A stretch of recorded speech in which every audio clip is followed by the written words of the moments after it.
पास में बैठे थे महामुनि मैत्रेय। तो मुझे तो आज्ञा मिली बद्रीनाथ जाने की, पर मैत्रेय मुनि से प्रभु ने कहा था, मैत्रेय जब भी कोई भक्त मुझे देता है तो मैं भी उसे कुछ न कुछ उसके बदले में कई गुना करके देता हूं, ये मेरा स्वभाव है। पर एक विदुर भक्त ऐसा है जिसने मुझे बहुत दिया और विदुर को मैं कुछ नहीं दे सकता। विदुर जी भी सीधे हरिद्वार की ओर चल दिए। उद्धव जी तो निकल गए बद्रीनाथ की ओर, और विदुर जी ने हरिद्वार में जाकर के मैत्रेय जी से भेंट करी। दंडवत प्रणाम हुई। मैत्रेय जी ने कहा, स्वागत करता हूं विदुर जी महाराज, मैं तो तुम्हारी ही प्रतीक्षा में बैठा था कि कब तुम मिलोगे। तुम कोई सामान्य महापुरुष नहीं हो। मांडव्य शापाद भगवान प्रजा संयमनो धातु क्षेत्रे भुजस्यायां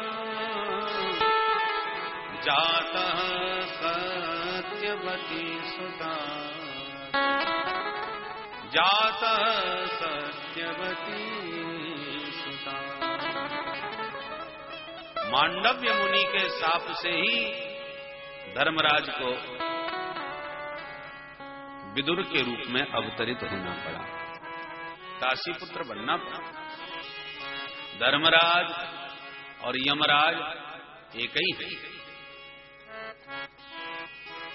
जैसे न्यायाधीश किसी को फांसी की सजा सुनावे तो जिसको फांसी की सजा न्यायाधीश सुनाता है उसे वो यमराज लगते हैं, और जिसको बाइज्जत बरी कर दिया जावे उसे वो धर्मराज दिखाई पड़ते हैं।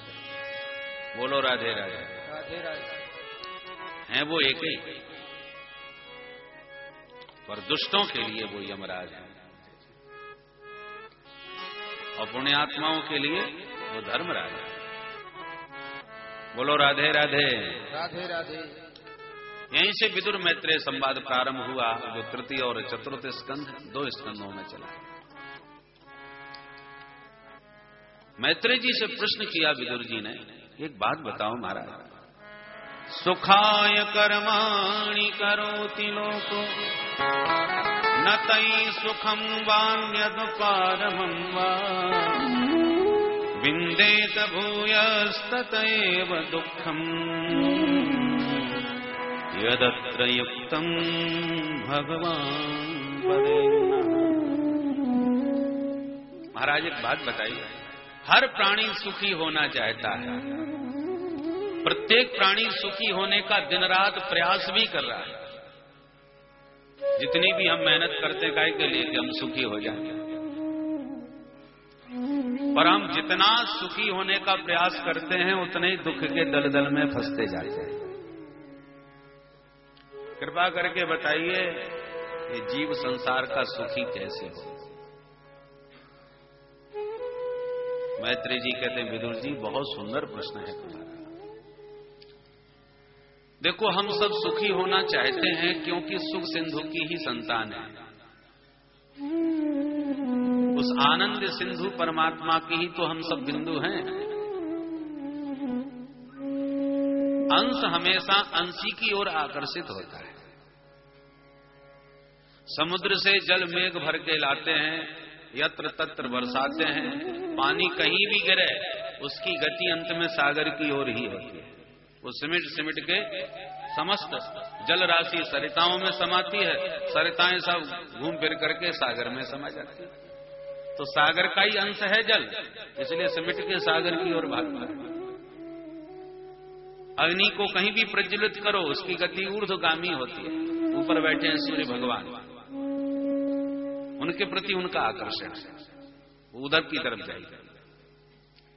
तो हम सब आनंद सिंधु की बिंदु हैं, इसलिए हमारा आकर्षण आनंद की ओर है।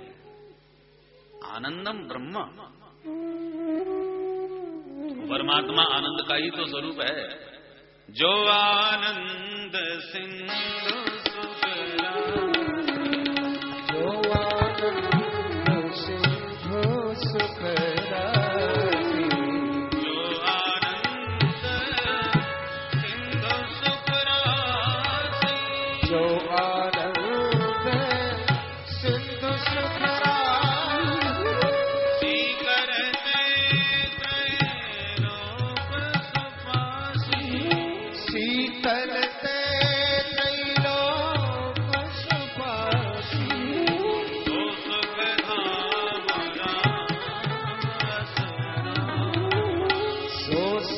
धाम राम रस रामा। अखिल लोक नायक विश्रामा। अखिल लोक नायक विश्रामा। मंगल भवन अमंगल हारी।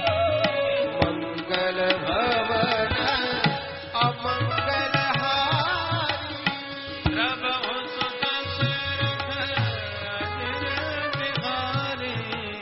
प्रभु सुत दशरथ अजिर बिहारी।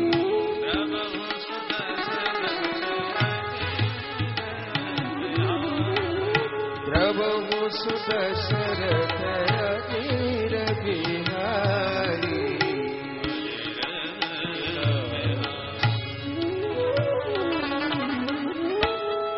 तो हम सब उसी आनंद सिंधु की बिंदु हैं, इसलिए हम सबके भीतर आनंद को पाने की चाह है। रुचि सबकी अलग अलग है। रुचि नाम वैचित्र्य। आपको नमकीन पसंद, हमको मीठा पसंद, इनको चटपटा पसंद। रुचि अलग अलग है। किसी को काले लोग पसंद, किसी को गोरे लोग पसंद। सबकी रुचि अलग अलग है। तो आवश्यक नहीं जो आपको पसंद है वो हमको पसंद हो। हमको कुछ और पसंद हो सकता है, पर ऐसा कोई संसार में प्राणी है जो ये कहे कि मुझे आनंद बिल्कुल पसंद नहीं, मैं आनंद को बिल्कुल पसंद नहीं करता, मुझे आनंद नहीं चाहिए, ऐसा कोई प्राणी है क्या? कोई भी नहीं। जीव जंतु कीट पतंग मानव दानव किसी से भी पूछ लो, आनंद सबको पसंद है। क्यों पसंद है जी? बोले आनंद परमात्मा का स्वरूप है और उसी आनंद के अंश हम हैं, इसलिए हम सबको आनंद पसंद है। आनंद सबको अच्छा लगता है, परंतु आनंद को पाना तो सब चाहते हैं, पर माया के द्वारा जो अविवेक पैदा हो गया है, जहां आनंद है वहां नहीं ढूंढ रहे, जहां नहीं है वहां ढूंढते हैं। ये विपरीत ज्ञान जो माया ने करा दिया है, ये गड़बड़ हो। हम सबके घर में बिजली है, पर हमारा घर बिजली घर नहीं है। बिजली घर कहीं और है, पावर हाउस। सभी के घरों का तार उसके साथ फिट है, इसलिए सबके घर में बिजली है। अब पावर हाउस से यदि तुम्हारा कनेक्शन कट हो जाएगा तो बिजली गायब। सब पड़ोसी का बल्ब तो खूब जल रहा है, उनके घर तो उजेला है, हमारी घर में अंधेरा क्यों पड़ा है? तो इसका मतलब उसका घर, उसका तार फिट है, तुम्हारा घर तार ढीला है। अब कौन सा तार ढीला है उसे तुम ठीक करो। बोले हमारी समझ में नहीं आ रहा तो मैकेनिक को बुलवा, वो तुम्हारा ढीला तार कस देगा, जो गड़बड़ है उसे फिट कर देगा। ऐसी जो भी आनंद से भरा नजर आता है, इसका मतलब उसका कनेक्शन बिल्कुल फिट है, इसलिए वो आनंद से भरा हुआ है। महाराज जी तो जब देखो तब मुस्कुराते रहते हैं, बड़े मस्त हैं, बड़े स्वस्थ हैं। हमको देखो हमारा ये बीमारी वो बीमारी, भीतर तो टेंशन ही टेंशन है। इसका मतलब तुम्हारा तार ढीला है, उससे कनेक्शन तुम्हारा टूटा है। उसके लिए जो सिद्ध महापुरुष आचार्य है ना, ये मैकेनिक हैं, इनके शरण में जाओ तो तुम्हारा धीरा तार जोड़ देंगे, फिट कर देंगे। भाई हर विभाग का कोई विशेषज्ञ होता है, और उस विभाग में कोई गड़बड़ी हो तो विशेषज्ञ से मिलिए, वो ठीक कर देगा, उपाय बता देगा।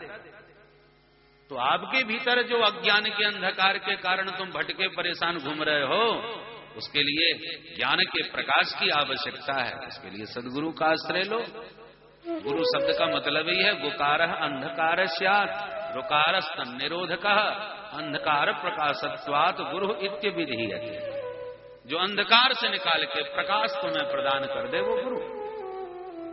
महामोहतम पुंज जासु वचन रवि करनी। तो सदगुरु का आश्रय लेने पर वह प्रकाश हो जाता है। बिजली आ गई, अंधकार दूर हो गया, आप भी आनंद करो। तो आनंद का प्रकाश यदि आपको जीवन में चाहिए तो आनंद सिंधु से संबंध जोड़े बिना जीवन में कोई आनंद प्राप्त कर ही नहीं सकता, सुखी कोई हो ही नहीं सकता। सुखाभास हो सकता है, सुखी नहीं हो सकता। सुखाभास का मतलब सुख की भ्रांति। आजकल हर चीज डुप्लीकेट है। एक सज्जन ने अपने अबोध बालक को 100 का नोट पकड़ाया, बोले बेटा आम का मौसम आ गया है, जाओ बाजार से आम खरीद के लाओ 100 रुपए का। ठीक है पिताजी। वो भोला भाला बच्चा गया बाजार, तो फलों से सजी हुई एक सुंदर दुकान देखी, उसने 100 का नोट दिया, भैया जरा आम दे दो। उसने आम दे दिया। पिताजी ले आया, बोले बेटा ठंडे पानी की बाल्टी में डाल दो, जब खूब ठंडे हो जाएंगे ना तब फिर प्रेम से चूसेंगे। उसने लेके सारा आम जो डाल दिए पानी में। थोड़ी देर बाद जब श्रीमान जी ने आकर के कहा कि बेटा निकालो अब आम, अब चूसते हैं, तो पानी की बाल्टी में जब देखा तो मिट्टी पड़ी है, आम एक भी नहीं। अरे ये सबके सब आम कहां चले गए? बोले पिताजी मैं तो इसी बाल्टी में डाल के गया था। तो आम कहां गए? ये मिट्टी कैसे पड़ी है? कैसे आम लेके आया भाई? चल दिखा तो सही दुकान। बेटा लेके गया, पिताजी ये रही दुकान।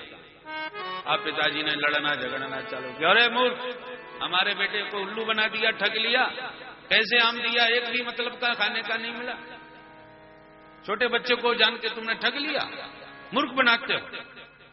दुकानदार हाथ जोड़ के बोला, सेठ जी नाराज मत होइए, पहले ठीक से दुकान का बोर्ड पढ़िए, स्पष्ट लिखा है नकली फलों की दुकान। मैंने क्यों धोखा दिया?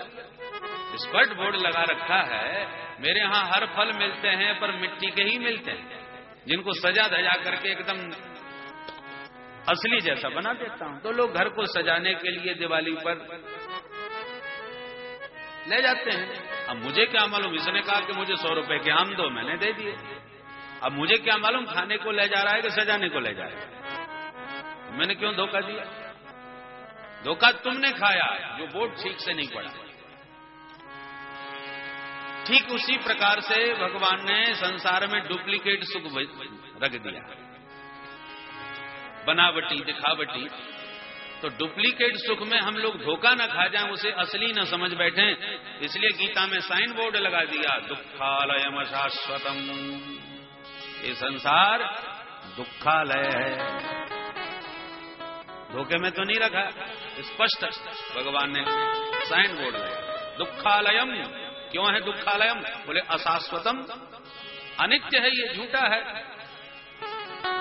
इसलिए दुख का घर है। विद्यालयम माने जहां विद्या प्राप्त हो, पुस्तकालयम माने जहां पुस्तकें प्राप्त हो, भोजनालयम माने जहां भोजन प्राप्त हो, तो दुखालयम माने जहां दुखी दुख प्राप्त हो। अब पुस्तकालय में जाओगे तो एक ही किताब थोड़ी मिलेगी, हजारों प्रकार की किताबें लाइब्रेरी में, तुम्हें जो चाहिए ले जाओ। ऐसे ही इस दुखालय में एक ही दुख नहीं है, दुखों की भी कई वैरायटियां हैं। धनवानों को दूसरे प्रकार के दुख हैं, निर्धनों को दूसरे प्रकार के हैं, महात्माओं के दूसरे प्रकार के हैं, अलग अलग प्रकार की वैरायटियां हैं। ये जरूरी थोड़ी है जो आपको हो वही दुख हमें भी। गरीब बेचारा दुखी है, क्यों? बोले खाने को नहीं है। धनवान भी दुखी है, तुम क्यों दुखी हो? बोले साहब खाया ही नहीं जाता। गरीब इसलिए दुखी है कि खाने को नहीं है, अमीर इसलिए दुखी है कि खाया नहीं जाता। परेशान बेचारे सब अपने अपने ढंग से हैं, पर हैं सब दुखी। नानक दुखिया सब संसार। यहां सुख की भ्रांति है। अब आप भोजनालय में जाके कहो भैया जी जरा लघु सिद्धांत कौमुदी दे दो, हम पढ़ने आए हैं। भोजनालय में ये लघु सिद्धांत का क्या काम? अब पुस्तकालय में जाके कहो कि साहब बहुत जोड़ की भूख लग रही है, कुछ समोसा चमाचम दो, कुछ नाश्ता पानी बाल भोग, तो लाइब्रेरी में इसका क्या काम? सभी के अलग अलग आलय बने हैं, तुम्हें जो चाहिए उसी आलय में जाइए। विद्यालय, भोजनालय, औषधालय, पुस्तकालय। अब जहां जाओगे वही वस्तु मिलेगी। अब दुखालय में तुम सुख मांगो तो यहां सुख कहीं नहीं मिलने वाला, यहां दुख ही दुख मिलेगा।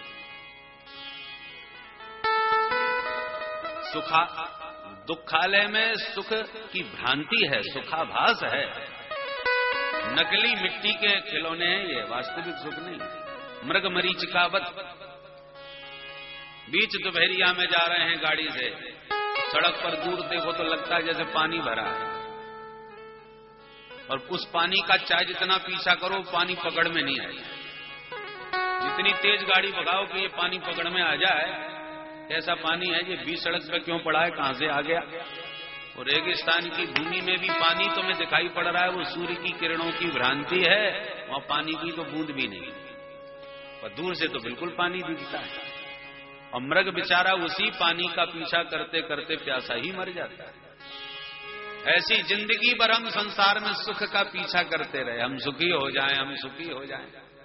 पहले बच्चे थे तो कहते हे भगवान ये परीक्षा और पास हो जाएं बड़े सुखी हो जाएंगे, ये परीक्षा और पास हो जाएं बड़े सुखी हो जाएंगे। तमाम परीक्षाएं पास कर ली, सुखी हो गए। बोले साहब डिग्रियां तो बहुत ले ली, परीक्षाएं बहुत पास कर ली, पर नौकरी ही नहीं लग रही, अब क्या करें इन डिग्रियों का। बस एक बढ़िया सी नौकरी और मिल जाए तो बड़े सुखी हो जाए। चलो साहब नौकरी भी हो गई, सुखी हो गए। बोले साहब नौकरी में समस्याएं तो बहुत हैं, बहुत काम लिया जाता है, और ऊपर के अधिकारियों की जब देखो तब झड़प सुननी पड़ती है, पर क्या करें, नौकरी क्यों करी, गरज पड़ी यूं करी तो सुननी पड़ती है सबकी नौकरी में। बोलो राधे राधे। परंतु जैसी तैसी दो अपना पेट तो पाले ही लेते हैं, बस शादी और हो जाए, सुंदर सी पत्नी मिल जाए, सोई बड़े सुखी हो। लो साहब शादी भी हो गई, सुखी हो गए। बोले शादी हो गई तो महाराज 5 साल हो गए, बच्चा नहीं हो रहा, एक बच्चा और हो जाए तो बड़े सुखी हो जाए। बच्चा भी हो गया। बोले महाराज बच्चा तो हो गया, बीमार बहुत रहता है, भगवान इसको सुखी रखे, स्वस्थ रखे। माने सुख के ही पीछे भागते रहे और बुढ़ापे तक, पर ये कभी नहीं कह पाए कि अब हम सुखी हो गए, ये काम और निपट जाए, ऐसा और हो जाए, वैसा हो जाए। ये मृग मरीचिका का सुख है, जितना पीछे भागते जाओ वो आगे आगे भागता जाए। महाराज किराए के मकान में रहते हैं, आनंद नहीं है, जब देखो तब मालिक आंख दिखा देता है खाली करो। बस भगवान की कृपा से एक अपना छोटा ही सही पर अपना मकान बन जाए, बड़े सुखी हो जाए। मकान बन गया था, सुखी हो गए। बोले महाराज यहाँ गर्मी बहुत पड़ती है, ये एयर कंडीशन और लग जाए, एयर कंडीशन लग गया, सुखी हो गए। बोले महाराज वो तो सब ठीक है, परंतु थोड़ा शहर से हटके है, और गाड़ी की व्यवस्था और बन जाए तो आने जाने की बड़ी सुविधा बन जाए। इस प्रकार से हम न जाने कितना संग्रह करते गए, क्या क्या सुख के लिए तो साधन जुटाए, पर जीवन में सुखी कभी नहीं हो पाए।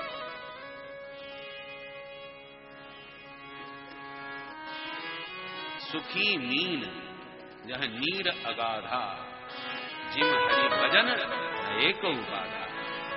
संसार में सुख है ही नहीं, जैसे अथाह जल राशि में मीन सुखी रहती है मछली, ऐसे ही हरि भजन में ही जीव को विश्राम मिलता है।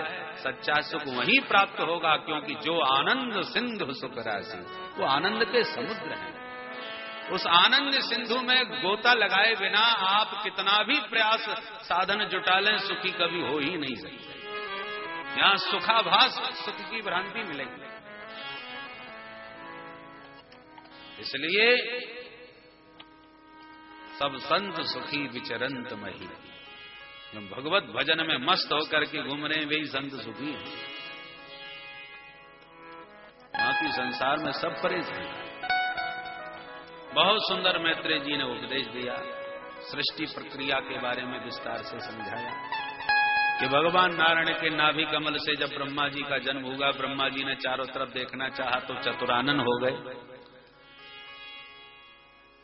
तब भगवान ने चतुश्लोकी का उपदेश देकर के ब्रह्मा जी को अपना परिचय कराया। तब ब्रह्मा जी ने सबसे पहले सृष्टि के विस्तार की उन्हें सनक सवार हुई। सृष्टि का मैं कैसे विस्तार करूं, तो सृष्टि के विस्तार की ही सनक जब सवार हुई तो सबसे पहले सनक जी ही पैदा हो गए। सनक, सनंदन, सनातन, सनत कुमार, 4 ऋषियों को ब्रह्मा जी ने प्रकट किया। संकल्प के द्वारा सृष्टि का विस्तार करने की इच्छा से प्रकट किया। चारों को देखकर प्रसन्न होकर के ब्रह्मा जी बोले, बच्चों तुम भी सृष्टि करो, शादी विवाह करो। बोले, पिताजी हमको चक्कर में मत डालो, हम तो सिर्फ हरि का भजन करेंगे। ब्रह्मा जी का बड़ा मूड खराब हो गया। बच्चे बात न माने तो बाप का मूड खराब होता ही है। ब्रह्मा जी को बड़ा क्रोध आ गया। बच्चों ने हमारी बात एकदम टाल दी, मना कर दिया। क्रोध का स्थान भ्रकुटी में होता है।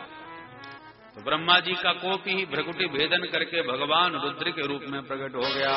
बोल शंकर भगवान की जय। पैदा होते ही बालक जोर से रोया, नामानि कुरु मे धाता, पिताजी मुझे नाम दो और काम बताओ।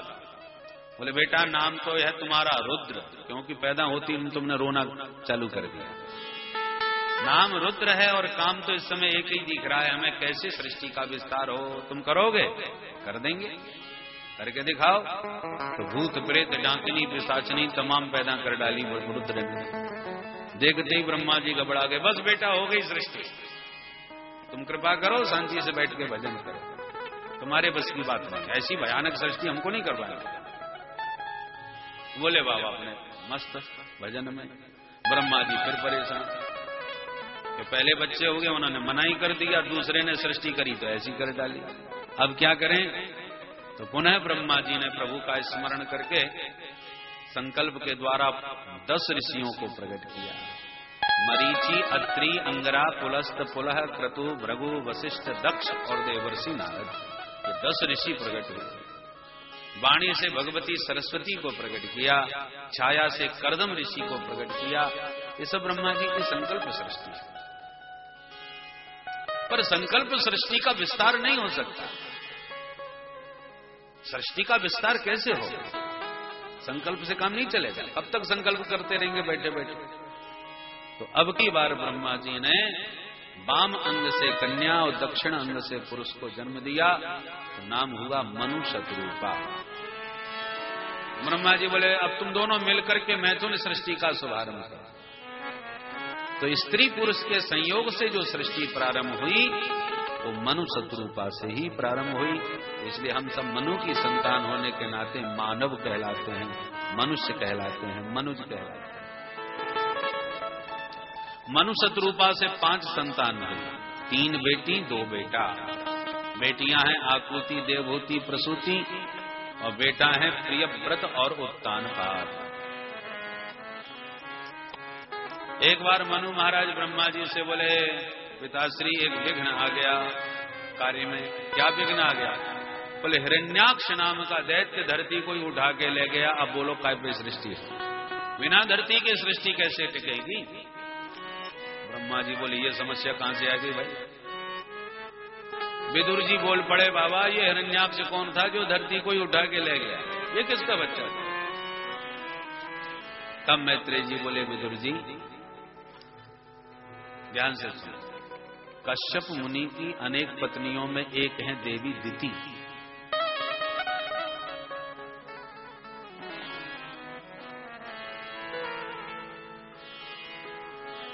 तो कश्यप जी शाम के वक्त संध्या वंदन पूजा पाठ कर रहे थे। उसी समय उनकी पत्नी दिति अत्यंत काम पीड़िता होकर अपने पति से रति याचना करने लगी। कश्यप जी ने कहा, देखो देवी ये संधि वेला है, ऐसा घोर तमा वेला, घोराणाम घोर दर्शना। ये शाम का वक्त है और सूर्यास्त के समय 4 काम नहीं करने चाहिए। आहारम, मैथुनम, निद्राम, स्वाध्याय च विशेषतः। आहारे जायते व्याधि, शाम के वक्त भोजन करोगे बीमार पड़ोगे। मैथुने दुष्ट संतति, सूर्यास्त के समय जो स्त्री गर्भवती होती है उसके आतंकवादी पैदा होते हैं, दुष्ट संतान। और सूर्यास्त के समय जो सोते रहते हैं उनके घर में दारिद्र्य का जन्म होता है, दरिद्रता भरी रहती है। और सूर्यास्त के समय जो भी पठन पाठन करोगे वो सब भूल जाओगे, विस्मृति हो जाती है, इसलिए स्वाध्याय नहीं करना चाहिए। तो ये 4 कार्य निषिद्ध है। बहुत प्रकार से समझाया, पर दिति की कुछ भी समझ में नहीं आया। तो पत्नी का मनोरथ पूर्ण किया कश्यप जी ने।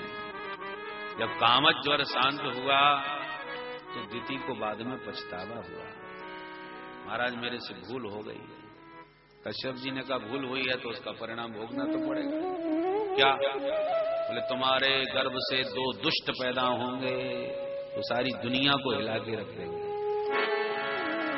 अच्छा, तो डर के मारे देवी दिति ने 100 वर्षों तक तो बच्चों को जन्म ही नहीं दिया। दधार वर्षाणी शतम शंकमाना सुरार्दना। 100 वर्षों तक जब बालकों को जन्म नहीं दिया तो इतना तेज उनके देह से प्रकट होने लगा कि स्वर्ग भी संतप्त होने लगा। देवता भाग के ब्रह्मा जी के पास गए, पितामह बताइए ये क्या चक्कर है, इतना तेज कहां से आ रहा है? तब ब्रह्मा जी ने दिव्य दृष्टि से ध्यान लगा के कहा, देवताओं घबराओ मत। एक बार मेरे मानस पुत्र जो सनकादिक है ना, ये भगवान का दर्शन करने बैकुंठ पहुंच गए। तो बैकुंठ में जैसे ही प्रविष्ट होने लगे तो भगवत पार्षदों ने रोक दिया कि आप नहीं जा सकते। क्रोध आ गया इनको, तो भगवत पार्षदों को शाप दिया 3 जन्म तक राक्षस बनने का। भीतर भगवान को पता चला तो भागे भागे आ गए। सनकादिकों को प्रभु ने नमन करके कहा, महाराज ब्राह्मण तो मेरे इष्ट हैं, मेरी भुजा भी ब्राह्मण विरोध करे तो मैं अपनी भुजा को भी कटवा दूंगा। क्यों? मैं अग्नि के स्वाहा से प्रसन्न नहीं होता जितना कि खीर मालपुआ खाए के ब्राह्मण जब डकार लेके कहते हैं आहा आनंद आ गया, तो भगवान कहते हैं उससे मैं तृप्त हो जाता हूं। ब्राह्मणों की बड़ी मुक्त कंठ भगवान ने यहां पर प्रशंसा की। तो सनकादिकों के हिसाब से वे ही जय विजय जो भगवत पार्षद हैं वो इस समय दिति के गर्भ में पहुंच गए हैं। आप लोग बड़ा मत, भगवान सब मंगल करेंगे। कालांतर में 2 दैत्यों को जन्म दिया दिति ने। बड़े का नाम हिरण्यकश्यपु, छोटे का नाम हिरण्याक्ष। पैदा होते ही इतनी शीघ्रता से बड़े होने लगे कि जो कपड़े आज पहनते हैं वो कल छोटे पड़ जाते हैं। दिविश प्रसव है में किरीट कोटे भी, विशाल देह, भीम काय दोनों दैत्य। बोलो राधे राधे। हिरण्याक्ष हिरण्यकश्यपु आध्यात्मिक दृष्टि से ये लोभ और भोग के प्रतीक है। हिरण्याक्ष का मतलब क्या है? हिरण्य माने सोना, अक्ष माने आंख। जिसकी आंख में सदा सोना ही सोना चमकता रहे वो हिरण्याक्ष। लोभी का प्रतीक। लोभी व्यक्ति को जब देखो जहां देखो वह धन की ही दृष्टि रहती है।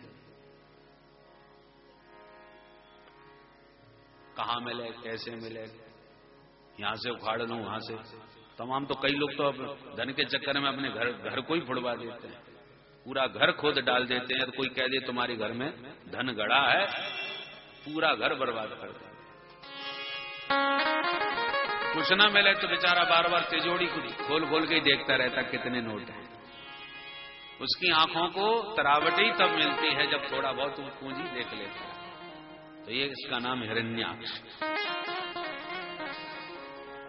और दूसरा हिरण्यकश्यपु, ये भोग का प्रतीक है। संसार में विषयों को चाहे जितना भोगो पूर्णता नहीं आती, भोगों की ललक बढ़ती ही जाती। हविषा कृष्ण वर्तमेव भूय एवाभिवर्धते। अग्नि में घृत आहुति डालते जाओ वो और भड़कती ही चली जाती है, उसका शमन नहीं होता। ऐसे संसार को चाहे जितना भोगो, भोगने से तृप्ति नहीं मिलती। इसलिए इनको खुजली का नाम दिया है शास्त्र में। कंडूयवत, कंडूय माने खुजली। खुजली को खुजलाओ बड़ा आनंद आता है, और जितना आनंद आता है बाद में उतना ही परेशानी होती है, कष्ट भी होता है। और जब बाद में कष्ट होता है तो कान भी पकड़ लेते हैं, अब कभी इतनी जोर से नहीं खुजलाऊंगा, बहुत दर्द हो रहा है। परंतु कितनी देर तक? थोड़ी देर और, दूसरे दिन फिर खुजली मची तो फिर मन नहीं माना, हाथ पहुंच गया, फिर खुजलाने लगा। यही स्थिति संसार के विषयों की। अरे उस दिन 2 रसगुल्ले ज्यादा खिला दिए थे, पूरे दिन परेशान रहा था, पेट खराब हो गया था, नींद नहीं आई थी, जी मिचलाया था। अब दोबारा कभी किसी कोई कितना भी कहे नहीं खा सकता। 2 दिन के बाद फिर जब बढ़िया बढ़िया गर्मा गर्म रसगुल्ला आए, मन नहीं माना, चलो अब एक तो खा ही लेता हूं। तो ये संसार के जो विषय है ना, प्राप्ति के समय बड़े सुखद लगते हैं, परिणाम में बड़े दुखद है। तो ये भोग की प्रवृत्ति है, इनसे पेट नहीं भरता। तो हिरण्याक्ष और हिरण्यकश्यप ऐसे बढ़ते चले गए जैसे हमारे जीवन में भोग और लोभ की प्रवृत्ति बढ़ती चली जाती है। जिम प्रतिलाभ लोभ अधिकाई, लोभी का जितना लाभ होता जाए उसका लोभ और बढ़ता जाए। लखपति हो गया तो करोड़पति कब बनूंगा, करोड़पति बन गया तो अरबपति कब बनूंगा। ये प्रवृत्ति लोभ की है। तो हिरण्याक्ष हिरण्यकश्यप विशाल काय हो गए। हिरण्याक्ष दिग्विजय करने निकला तो देवताओं को जब ललकारा तो देवता तो खाली करके स्वर्ग भाग गए, कोई नहीं मिला। वरुण लोक में वरुण को अपमानित किया, जब कहीं कोई नहीं टकराया तो फिर पृथ्वी को ही लेकर के चला गया, पृथ्वी का ही अपहरण कर लिया। जब ब्रह्मा जी को पता चला तो भगवान का स्मरण किया, प्रभु का स्मरण करते ब्रह्मा जी को छींक आई और छींकते ही उनकी नासिकारंध्र से भगवान वराह बपु धारण करके प्रकट हो गए। बोल वराह भगवान की जय। देखते देखते वराह भगवान का विशाल स्वरूप हुआ, समस्त देवताओं ने स्तुति करी। वराह भगवान ने जल में प्रविष्ट होकर के पृथ्वी को छीन करके यथा स्थान पहुंचाया। हिरण्याक्ष पीछा करता हुआ आया और बोला, हे जंगली सुगर, तू जानता नहीं मेरे पराक्रम को मैं कौन हूं। ललकारने लगा तो भगवान खड़े होकर के बोले, सत्यम वयम भो वन गोचरा मृगा युष्मद विधान मृगये ग्राम सिंहा। तुमने बिल्कुल सत्य कहा कि हम वन गोचर हैं, पर हम तो जंगल के वराह हैं, और तुम जैसे गांव के कुत्तों के भौंकने से भागने वाले नहीं,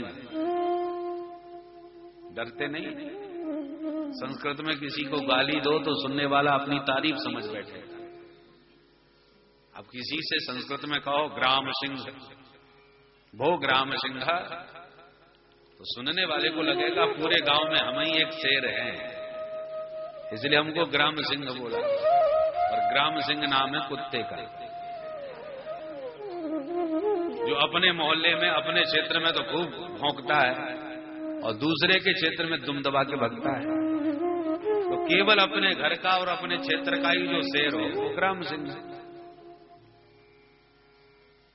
किसी से कहो कि आओ गृहपाल, आगम्यताम भो गृहपाल, तो सुनने वाले को लगेगा पूरे घर को हम ही तो पाल रहे हैं, इसलिए हमको गृहपाल बोला। और गृहपाल नाम भी कुत्ते का है, जिसकी पाता है उसकी बजाता है, तो ये कुत्ते का नाम है। किसी से कहो आओ देवानाम प्रिय, वो सोचेगा सारे देवताओं के हम प्यारे हैं, पर देवानाम प्रिय माने मूर्ख। तो ये संस्कृत की गाली भी बड़ी मीठी है, सुनने वाला तो तारीफ ही समझ बैठे। बोलो राधे राधे। तो इस प्रकार जब भगवान बोले युष्मद प्रधान मृगये ग्राम सिंहान, हम तुम जैसे ग्राम सिंहों की भौंकने से भागने वाले नहीं हैं, तो पढ़ा लिखा था हिरण्यकश्यप, खोपड़ी खराब होगी, इसने मेरे को कुत्ता कहा। भयंकर युद्ध हुआ महाराज। अंत में भगवान ने दौड़ करके कान के नीचे एक जमाया। सुखदेव जी कहते हैं करेण कर्ण मूले हन यथा त्वाष्टम मरुत्पति। करेण माने एक हाथ से, कर्ण मूले हन कान के नीचे एक दबाया। तब से मानो ये परंपरा पड़ गई, तो जब लड़ते ना बोले एक कान के नीचे दबाऊंगा, और एक चांटे में ही रक्त बमन करता निष्प्राण होकर के धड़ाम से गिरा। बोल वराह भगवान की जय। और देवताओं को विश्वास नहीं हुआ कि एक में ही मर जाएगा। निष्प्राण होकर के पड़ा था हिरण्याक्ष, और देवताओं की हिम्मत नहीं पड़ रही जय जयकार करने की या भगवान की स्तुति करने की। आप उसमें बोले बहुत बड़े दानव को मारा है तो धन्यवाद तो देना चाहिए भगवान को, कुछ तो उनकी प्रशंसा करनी चाहिए। दूसरा कहता कि हम स्तुति करने चले गए और वो जिंदा निकला तो लेने के देने पड़ जाएंगे, तो फिर क्या करें। तो बेचारे देवता डरते डरते आए, प्रभु को प्रणाम किए और स्तुति करने लगे। स्तुति तो कर रहे हैं पर स्तुति करने का ढंग देखो। अहो इमाम पूर्ण वेद संस्कृति, महाराज इस असुर राज के समान भाग्यशाली आज हमें संसार में दूसरा कोई नजर नहीं आता, क्योंकि बड़े बड़े महापुरुष प्राणांत काल में आपका नाम भी मुख से नहीं बोल पाते। जन्म जन्म मुनि जतन कराही, अंत राम कहे आवत नाही। पर इस असुर राज को देखो, यम योगिनो योग समाधि नारहो, ध्यायन्ति लिंगा दशतो मुमुक्षया, तस्यै दैत्य ऋषभ पदाहतो, मुखम प्रपश्यन्तनुमुत्ससर्ज। बड़े बड़े योगींद्र मुनींद्र जिनका ध्यान करते समय मरते समय भी ध्यान नहीं कर पाते और चूक जाते हैं, निरंतर जिनका ध्यान करके अपने जीवन को कृतार्थ करते हैं बड़े बड़े योगींद्र, उनके ध्यान में भी जो नहीं आते, उन प्रभु का प्रत्यक्ष दर्शन पाते हुए मुखम प्रपश्यन तनुमुत्ससर्ज, मुखमंडल का दर्शन करके इसने शरीर त्यागा है, तो इसके समान बड़भागी कौन हो सकता है। भगवान ने सुन के सोचा ये हमारी तारीफ कर रहे हैं या उस दैत्य की स्तुति गा रहे हैं। और ये देवता लोग दोनों की बजा रहे हैं कि कदाचित वो जिंदा भी हुआ तो उसकी बुराई भी तो नहीं कर रहे, प्रशंसा तो उसकी भी कर रहे हैं ना। भगवान के पाद प्रहार से जब वह असुर एक तरफ लुढ़क गया और देवता एकदम निश्चिंत हो गया कि सचमुच मर गया, तब खुल करके भगवान को धन्यवाद दिया। नमो नमस्ते किल यज्ञ तंतवे, सितौ ग्रहीता मल सत्वमूर्तये। खुल करके भगवान की स्तुति करी। दिष्ट्या हतोयम, बड़े भाग्य की बात है प्रभु जी जो इसको आपने मार डाला, क्योंकि उसके डर के मारे हमें तो रात में नींद तक नहीं आया करती। आपने इसको मार करके हम देवताओं को अभय प्रदान किया। प्रभु आपकी जय हो। श्री मैत्रेय जी कहते हैं विदुर जी, हिरण्याक्ष का वध हुआ, भूदेवी का उद्धार हुआ, तब सृष्टि का विस्तार हुआ। तो पहले मनु शत्रुपा की जो 3 बेटियां थी उनका वंश बतलाया। जो मझली बेटी थी देवहूति, उनका विवाह करदम ऋषि के साथ में हुआ। विवाह के अवसर पर करदम जी ने एक शर्त रखी कि एक संतान होते ही मैं भी संत बन जाऊंगा। देवहूति ने शर्त को स्वीकार किया। देवहूति का विवाह करदम जी से संपन्न करके मनसूत्रूपा तो चले गए अपने महलों में, और शादी होते ही महात्मा करदम जी समाधि में चले गए, अखंड समाधि लग गई। देवहूति बिचारी सेवा में संलग्न रही। कई वर्ष बीत गए महाराज। जब समाधि खुली एक दिन करदम जी की, तो देवहूति ने दौड़ करके प्रणाम किया। करदम जी देखने लगे, आप महाराज कई सालों से आपकी सेवा कर रही हूं, आपकी धर्मपत्नी हूं। विवाह के तत्काल बाद आपकी समाधि लग गई। ओहो याद आया,